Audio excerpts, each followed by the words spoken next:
Pernah nggak sih Anda punya ide yang menurut Anda brilian banget, tapi bingung setengah mati gimana cara menyampaikannya ke orang yang super sibuk? Anda yakin ide ini bisa mengubah keadaan, tapi perhatian mereka itu terbagi ke 1.000 arah. Nah, disitulah tantangan terbesarnya. Jadi, gimana caranya kita menembus tembok kesibukan mereka itu?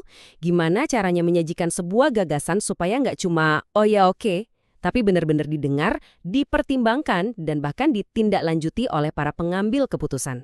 Itulah yang akan kita bedah bareng-bareng. Oke, kita mulai dari bagian pertama. Kita coba intip dulu dilema yang dihadapi para pengambil keputusan. Karena untuk tahu solusinya, kita harus paham dulu masalah dari sudut pandang mereka. Coba deh bayangin meja kerja mereka. Laporan tebal menumpuk, email masuk nggak berhenti-berhenti, jadwal rapat super padat. Mereka itu jujur aja tenggelam dalam lautan informasi, tapi kehausan akan waktu. Intinya, mereka nggak butuh lebih banyak data. Yang mereka butuhkan adalah pemahaman yang jernih dan yang paling penting, cepat. Nah, di tengah kekacauan informasi inilah pahlawan kita muncul. Sebuah alat yang dirancang khusus untuk jadi jembatan antara riset yang jelimet dan keputusan yang harus diambil secepat kilat. Dan inilah dia, policy brief atau ringkasan kebijakan. Ini penting banget ya. Policy brief itu bukan sekedar laporan tebal yang dikecilin fontnya, bukan. Ini adalah alat komunikasi yang strategis. Tujuannya bukan buat pamer semua riset yang Anda lakukan, tapi untuk menyajikan tepat apa yang perlu mereka tahu untuk bisa mengambil langkah selanjutnya. Dan biar Anda tahu, ini bukan cuma teori di atas kertas loh, ini adalah pekerjaan sehari-hari yang dilakukan para ahli. Misalnya para analis kebijakan di Lembaga Administrasi Negara atau LAN yang jadi sumber utama pembahasan kita kali ini. Mereka hidup dan bernafas dengan hal ini. Oke, jadi apa sih rahasianya? Apa yang bikin sebuah policy brief itu benar-benar nendang dan persuasif? Yuk kita bedah anatominya satu persatu. Gini deh, kita pakai analogi biar gampang. Langkah pertama, judul, itu pancingannya. Langkah kedua, ringkasan eksekutif, itu kayak elevator pitch 30 detik. Langkah ketiga, deskripsi masalah, ini buat nunjukin kenapa ini penting sekarang.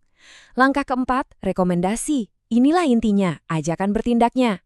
Dan yang terakhir, langkah kelima, bukti. Ini fondasi yang bikin semuanya kokoh.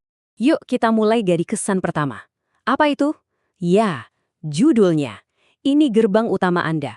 Kalau judulnya aja udah gagal bikin orang tertarik, wah, semua kerja keras Anda di halaman-halaman berikutnya bisa sia-sia. Nah, menurut sumber kita, ada 3 jurus jitu buat bikin judul. Pertama, singkat dan informatif. Targetnya di bawah 12 kata. Kedua, harus bikin penasaran. Dan trik yang paling sering berhasil, buat dalam bentuk pertanyaan. Jadi, jangan nulis analisis masalah polusi udara. Tapi coba deh, bagaimana Jakarta bisa bernapas lega kembali. Jauh lebih ngena kan? Oke, lanjut. Sekarang kita masuk ke bagian yang bisa dibilang paling-paling krusial. Bayangin aja, pembaca Anda cuma punya waktu 30 detik sebelum rapat berikutnya. Kalau gitu, inilah satu-satunya bagian yang mungkin akan mereka baca. Ringkasan eksekutif. Di sini nggak ada waktu buat basa-basi. Harus langsung tembak. Jawab 4 pertanyaan kunci ini. Apa sih akar masalahnya? Kenapa ini penting dan harus diurus sekarang? Terus solusinya apa? Dan terakhir, siapa yang harus mengerjakannya? Jelas, padat, dan langsung ke intinya. Nah, sekarang kita sampai ke jantungnya policy brief ini. Momen di mana Anda nggak cuma ngejelasin masalah, tapi juga nawarin jalan keluar. Inilah bagian 4, merumuskan rekomendasi. Tapi tunggu dulu, ada satu hal yang sering bikin salah kaprah.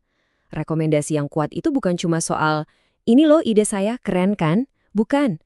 Rekomendasi yang kuat itu soal menunjukkan kalau Anda sudah mengerjakan PR Anda, sudah melihat masalah ini dari berbagai sudut.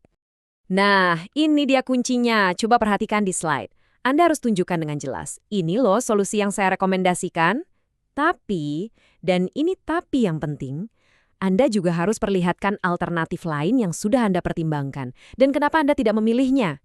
Ini secara instan membangun kepercayaan, karena menunjukkan kalau Anda objektif. Oke, terus pasti ada yang nanyakan, kenapa milih yang itu? Apa dasarnya? Nah, Anda nggak bisa cuma jawab, feeling saya bagus aja. Anda butuh kriteria yang jelas, logis, dan bisa dipertahankan. Untuk itu, sumber kita ngasih kerangka yang praktis banget, namanya indikator McNamara. Simpel aja, ada 3 pilar. Pertama, efektivitas. Seberapa ampuh solusi ini? Kedua, kemudahan. gampang nggak buat dieksekusi? Ketiga, biaya, ramah di kantong atau enggak?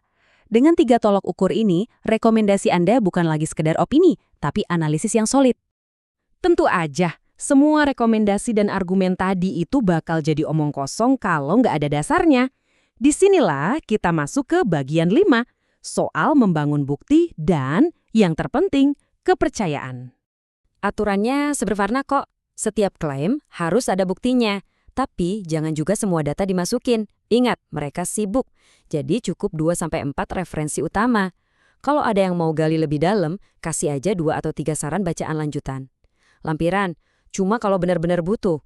Tujuannya adalah kejelasan, bukan bikin pusing. Dan kutipan dari sumber kita ini benar-benar merangkum semuanya dengan sempurna. Ringkasan kebijakan harus dibangun dari data dan informasi yang akurat dan dapat dipertanggungjawabkan. Ini bukan cuma soal data, tapi soal integritas. Inilah yang membedakan saran profesional dari sekedar opini di warung kopi. Jadi, kalau kita tarik benang merahnya, inilah kesimpulannya. Sebuah policy brief yang hebat itu pada dasarnya adalah penerjemah. Dia menerjemahkan bahasa riset yang kadang rumit menjadi bahasa aksi yang jelas dan bisa langsung dikerjakan. Mengubah bukti menjadi sebuah tindakan nyata. Oke, kita udah bedah semuanya dari A sampai Z. Sekarang, saya mau lempar pertanyaan ini ke Anda. Coba deh, pikirkan satu masalah di sekitar Anda. Bisa di lingkungan kerja, komunitas, atau bahkan masalah yang lebih besar. Kira-kira, masalah apa yang ingin Anda selesaikan dengan policy brief pertama Anda?